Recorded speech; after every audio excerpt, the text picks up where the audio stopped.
Hello everybody, I'm Sarah Eames and I'm a primary school teacher in Leicester. Last year I was teaching year 1, this year I'm teaching year 6, so it's a little bit different. I work at Sandfield 2 days a week, and 1 day a week I work for the Primary Science Teaching Trust, which is really exciting.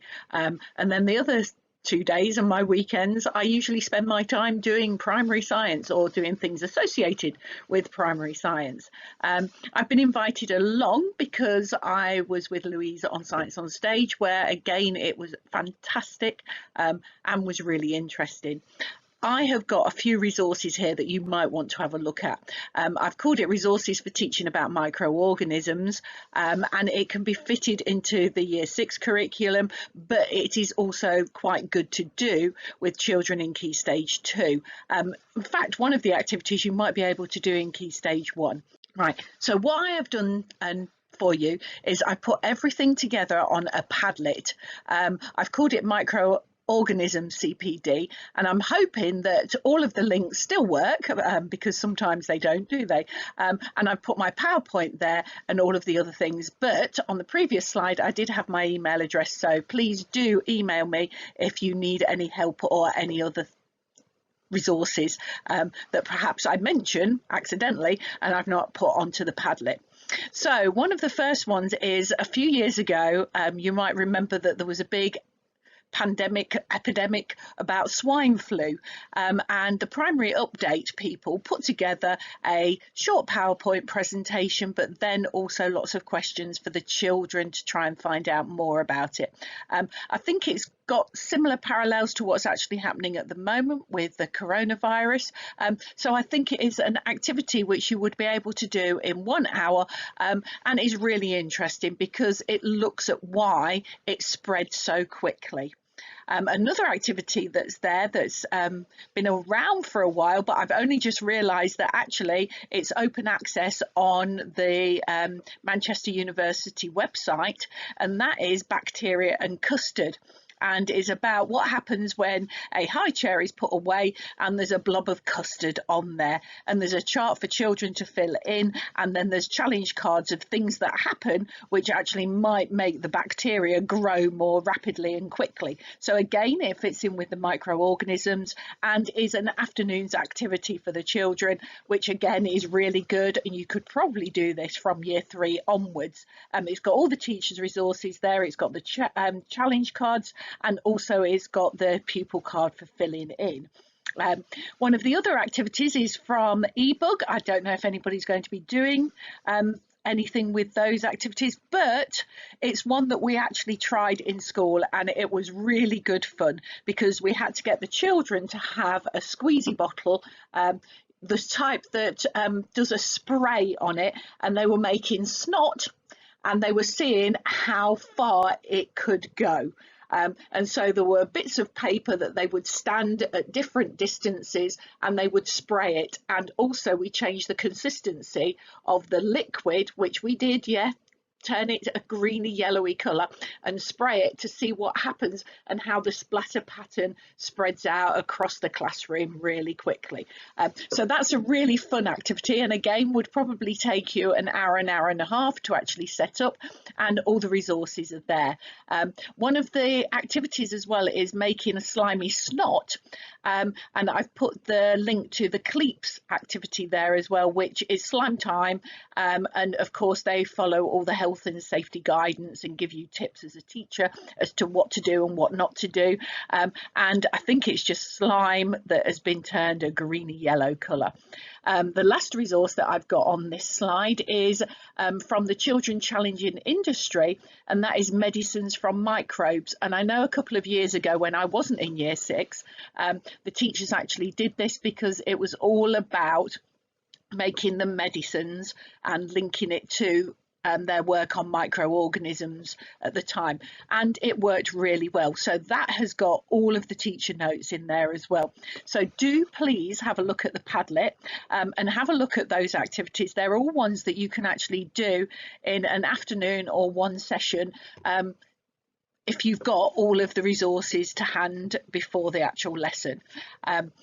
One of the other activities which I really loved doing, and it's a couple of years ago, but I actually was really surprised that it was 2016 that it was actually produced, is all about Edward Jenner.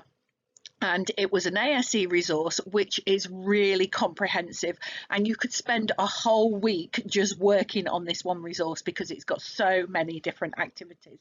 And it's called Catch Smallpox, and it was supported by the Wellcome Trust before they started doing all their Explorify, and there is a 15-minute film to go with it. I've taken this PowerPoint from their website, so on some of the slides I'll talk a little bit about it, and on some of them I'll skip through quite quickly, but there is so much in there that is worthwhile doing depending upon what slant you want to put on it in the curriculum. So is split up into 3, 6, 7, 8 different activities.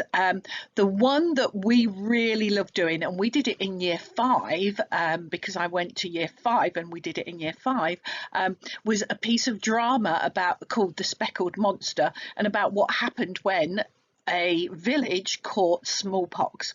I've put a take care on that because individually children were given envelopes, and it said who they were, whether they were in the rich house or whether they were in one of the poorer cottages or the workers that worked for the big house.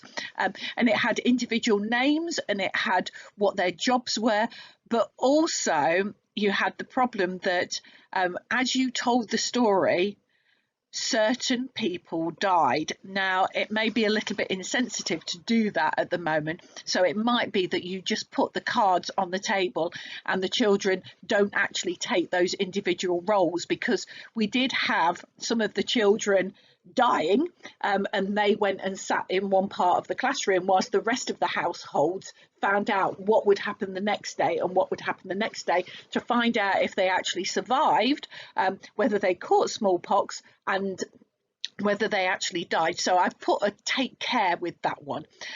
The history detectives is a really good one to do, and it takes you on, well, as it suggests, a more history thing as to what was probably true and what has been made up to make it a good story, the fiction behind it as well. Picturing Dr. Jenner was an interesting one because they had different paintings and different scenarios put together by people throughout the last few years, sort of like 100 years ago, 200 years ago, and then ones that were more recent, and the children looked at the pictures, did a lot of comparing, a lot of comparisons between what was similar, what was different, and why they were actually depicted in those ways. So they were actually being a little bit more critical and analysing the actual photographs and paintings to find out what was similar and what was different, and you could also link that to what was actually made up for the picture and what was true. Why you'll never catch smallpox, that's an interesting one, because what they do is they trace it from when it actually happened in the 1880s and why so many people were dying, and how Dr. Jenner realised that if people had cowpox, then they had some sort of immunisation against catching smallpox. And then they trace it up to the present day, and the fact that actually now the virus only is contained, well, apparently some places just find sort of like pots of the virus or how it's actually grown in their universities and things, so it's only kept in labs now, and there hasn't been a case since I think something like the 1980s, but it does tell you in all the teachers' notes about that. The great vaccine debate, I can remember we had a really good debate about this, but when I went to have a look at the resources, I've put a star next to it because it says that we're denied access. Not really sure why, but it is a really important one to do if you're looking at the ethics behind it and whether we want to sort of like encourage children that vaccines are a good thing. In the past, there were some times when people were not very keen on having vaccines. I know that when my children were young, which is sort of like 15, 20 years ago, there was lots of debate about whether they should have vaccines. I'm a real strong advocate that yes, we should have these vaccines, but I know that my sister spent lots of money having them done separately, and she had 3 different ones at different times, so that there wasn't a problem, but there was lots of talk about it, and there still is lots of talk about it. And that leads really nicely into, I think, one of the best resources is about Dr. Edwina Jenner, and she goes through how vaccines are actually put into medical trials and what they do to make sure that they're safe for the public, and it's got sort of a timetable of when things should happen, and obviously that is taking place at the moment. So it's really interesting to find out about her and her life, and then there's like a comprehension sort of questions about her as well, that can be sort of like answered. Now, when we first did it, which was a few years ago, we didn't have the technology and the iPads to make movies. Now, I think most classes have access to iPads, and it is probably easier for children to make movies now, using the different iPlayer or whatever software you've got on them.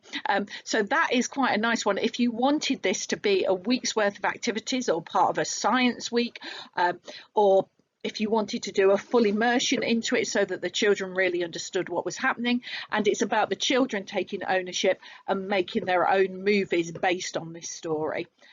So that is it all in a nutshell, really. What I will do is I will go through the slides, but I won't spend too long actually talking about some of them. But that should give you an overview of perhaps the fact that you don't have to do every single one of the activities. It might be that you look through. The ASE has got all of these linked onto their webpage. It's got full comprehensive teacher notes. It's got PowerPoints for everyone. It's got pupil resources as well that you can download. So it has been really well put together, and it might take a little bit of reading and planning to actually fit it into your classroom, but you could probably do a whole afternoon every single week on this project and then see how it fits in with what's actually happening at the moment and bring it totally up to date as to how they're trying to find a vaccine and all the different things that they're doing at the moment, which should give us hope and optimism for the future that actually smallpox is no more, nobody will ever catch it. And hopefully that is what's going to happen with the coronavirus, is that in a few years' time, hopefully there will be this vaccine that everybody will have, so that, again, we won't have this virus and there won't be people catching it. So these are the activities that are in a little bit more detail, and I will just quickly go through the PowerPoint. So we've just quickly been through some of those. Like I said, the great debate is one that's worth doing. Picturing Dr. Jenner, looking at the different pictures, the photographs and that. You could do it as a critical thinking exercise and have different pictures on different tables. I'm not sure if you're allowing children to move around, even if they're in a bubble.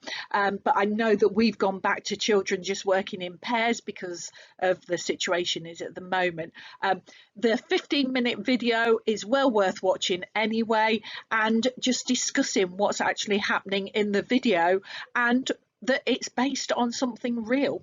What really happened looks at the factual and the fictional side of things.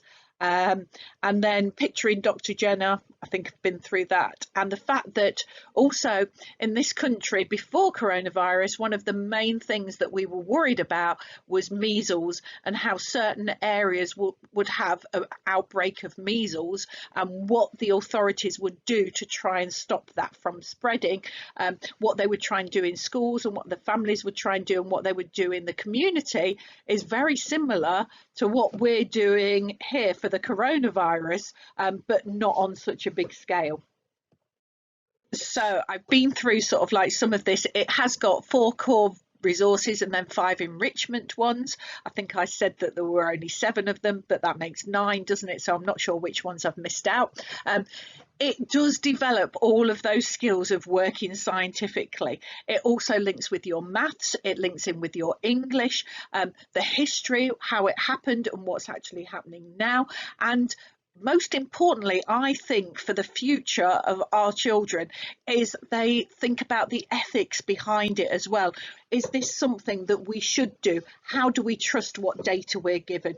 And making them a little bit more discerning about the information that they might see on Google. And for the future, they're the generations that are going to have to make decisions about certain things, and actually making decisions such as having the debate about vaccines, I think would be a really interesting one. Now, some of them do lend themselves to more of the history than they do the science and working scientifically. So again, you can pick and choose which ones will actually fit in with what you're doing. They suggest that the resources for 9 to 11-year-olds, but I would say that any of the children from sort of year 3 onwards would be able to understand what's happening in the video, and you'd be able to link some of the activities to what's happening in the video so that the children can understand how important this was and how Dr. Jenner perhaps should be remembered, as well as Charles Darwin. I know that Andrew Marr, the historian who does the Sunday Morning Politics, he very much argued for the case that actually Dr. Jenner, Edward Jenner, should be sort of like celebrated more, because he has actually saved thousands, millions of people's lives by taking a risk back in the 1880s and doing something which would probably now be frowned upon, but because he did it, that's meant that smallpox is now eradicated and doesn't exist at all. So it starts off with a 15-minute drama, and the drama film is called James, and again you can just link to the ASE website and you can play it from the ASE website. It is worth perhaps watching, discussing, and then watching again. So perhaps you could plan some questions to ask the children about it, because they might not notice it first of all, because it's 15 minutes long, so you probably would have time to watch it at the beginning of a lesson, discuss something, and then actually watch it again. And I think children would pick up more and understand more, and perhaps, well, how would James actually feel if the doctor was doing this? Would he trust the doctor to do that? And so nowadays, yes, we definitely trust the doctors that we go and see, because they're in a surgery, they've gone through training. But this, yeah, it was a very different time. So that's the video to watch, the drama.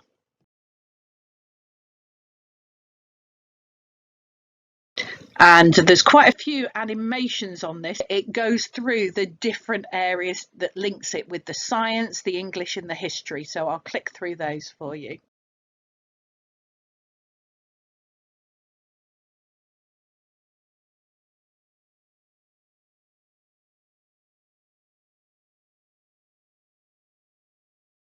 So this is the English enrichment ones. And I would say it's worth having a look, because there might be elements of different ones that you want to do that link together. I know that if I was doing it again, I would definitely watch the Speckled Monster film. We would definitely do about the picture in Dr. Jenner, because I think that links in with art and looking at representations of what happened. We would definitely do the vaccine debate, and I think because now iPads are more easily accessible, we would probably do the film one now as well, or at least get people's ideas and impressions about why the film is so powerful, and why there would have been questions about it at the time, but we're looking back in history over what's actually happened. Speckled Monster. This is the one where it looks at the different households and how smallpox managed to spread through one village. It links in the science and the maths and the English. This is the one that I said you might need to be a bit more careful about, because we did have an envelope for each child that had the name and gave them a role and said whether they were from the rich house or whether they were from the workers that were linked to the house. But it did mean that actually some of them came and sat on the carpet, because whether it was after 1 day or whether it was after 7 days, they died and so that left other members of their household still sat at their tables, and I think it might be a bit insensitive to actually do that, but it would be interesting to have a look, and perhaps just the pieces of paper, get used to who has managed to go up to the big house and whether they've spread it or they've brought it back into their own home, and when that person has died, just turning or putting their piece of card back into the envelope or turning them face down. So there are ways of actually doing it. There is a graph that talks about how infectious the disease was, and again you can do lots of questions based on that. Can we predict what do we think is going to happen next? Why do we think that's going to happen? And it is worthwhile doing it. I'm not sure that it did take us between 4 and 5 hours, but it did take us quite a long while to do. But the children were really into it, and the children were really excited to find out what happened to their friends or the people that were in their household, and it quite clearly showed what's happening with coronavirus and how easy it is to transmit from one family member to another family member, or take it somewhere else because you visit somebody. So it's quite nice because it's based on the smallpox, but there are parallels with coronavirus. So it does look and show how a virus can spread quite quickly through a community. So the history one looks at the video and then what really did happen. What do we think in that story really did happen, and sort of like, do we think that there are any things that were made up to make it a good story? Again, I like the fact that it brings into play children being critical and thinking about the evidence that's in front of them, and not just accepting everything that's put in front of them as being the truth. So I think that that's really important. It does look at the history side of it, and there are documentations that certain things did happen, but then there might be other things in there that were just put there to actually make it a good story and a good video. So this activity, picturing Dr. Jenner, is the one that we quite liked doing. We did do it where we had the different pictures on different tables, and the children went round and they wrote on big sugar paper what they thought was actually happening, and then if other people had written something, they either put that they agreed, or they added something to it, or they put speech bubbles around to say what they thought all the other different people were thinking about. It's quite nice to actually look at a range from the different artists, and then look to see when they were actually painted or when they were drawn. So this links the English and the art and the history, and this would probably be one of the shorter lessons that we actually did, and hopefully it would bring up some really good discussion when you looked at it. You might have to do it slightly differently at the moment, because I know in our class we wouldn't be moving around the tables because we're sat in rows facing the front, but I know that some schools are still working in their groups like they did before. So it's one of those things, you could perhaps put each picture up on the board and number the pictures, and then the children just write their initial ideas. They could rank the pictures. You could photocopy the pictures and put them smaller so that they could see the different pictures, and they could put them into a timeline.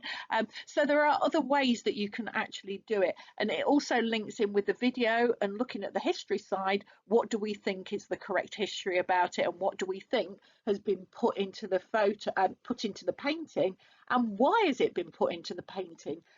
Because this was a really important event in history, and like we said, sort of like a lot of people have said that we ought to be celebrating Edward Jenner more than we actually do at the moment.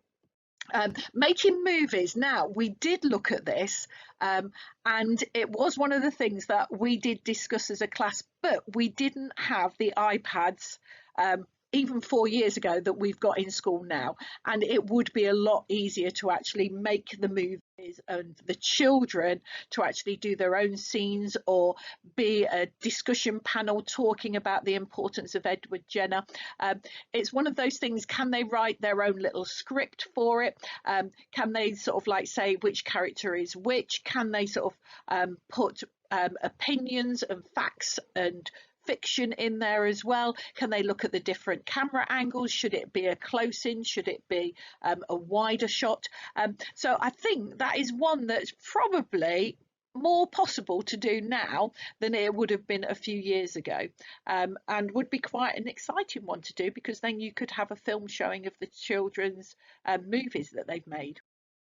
The great vaccine debate. Now, this is the one I will ask ASE about it, because it's forbidden for you to download them. But I can remember we did split the class into two sides, and they had to argue whether we should have vaccines or whether we shouldn't.